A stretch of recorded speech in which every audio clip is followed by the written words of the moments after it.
മുഖ്യദൂതനായ വിശുദ്ധ മിഖായേലേ, സ്വർഗീയ സൈന്യങ്ങളുടെ പ്രതാപനായ പ്രഭു, ഉന്നത ശക്തികളോടും അധികാരികളോടും ഇരുളടഞ്ഞ ഈ ലോകത്തിലെ ഭരണകർത്താക്കളോടും ഉപരിതലങ്ങളിലെ ദുരാത്മാക്കളോടുമുള്ള യുദ്ധത്തിൽ ഞങ്ങളെ സഹായിക്കണമേ.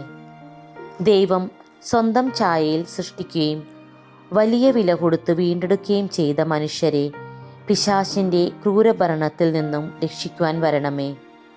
അങ്ങേയാണല്ലോ തിരുസഭ തൻ്റെ പരിപാലകനും സംരക്ഷകനുമായി വണങ്ങുന്നത്. കർത്താവ് രക്ഷിച്ച ആത്മാക്കളെ സ്വർഗത്തിലേക്ക് കൂട്ടിക്കൊണ്ടു പോകുവാൻ നിയുക്തനായിരിക്കുന്നത് അങ്ങു തന്നെയാണല്ലോ. ആകയാൽ ഞങ്ങളുടെ പാദങ്ങളുടെ കീഴിൽ പിശാചിനെ അടിമപ്പെടുത്തുവാൻ സമാധാനദാതാവായ ദൈവത്തോട് പ്രാർത്ഥിക്കണമേ. പിശാച് ഒരിക്കലും മനുഷ്യരെ കീഴ്പ്പെടുത്തുകയോ തിരുസഭയെ ഉപദ്രവിക്കുകയോ ചെയ്യാതിരിക്കട്ടെ.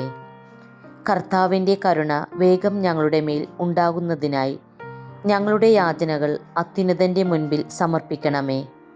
ദുഷ്ടജന്തുവും പഴയ സർപ്പവുമായ സാത്താനെയും അവൻ്റെ കൂട്ടുകാരെയും പിടിച്ചുകെട്ടി പാതാളത്തിൽ തള്ളിത്താഴ്ത്തണമേ. അവൻ ഇനി ഒരിക്കലും ജനതകളെ വഴിതെറ്റിക്കാതിരിക്കട്ടെ. ആമേൻ.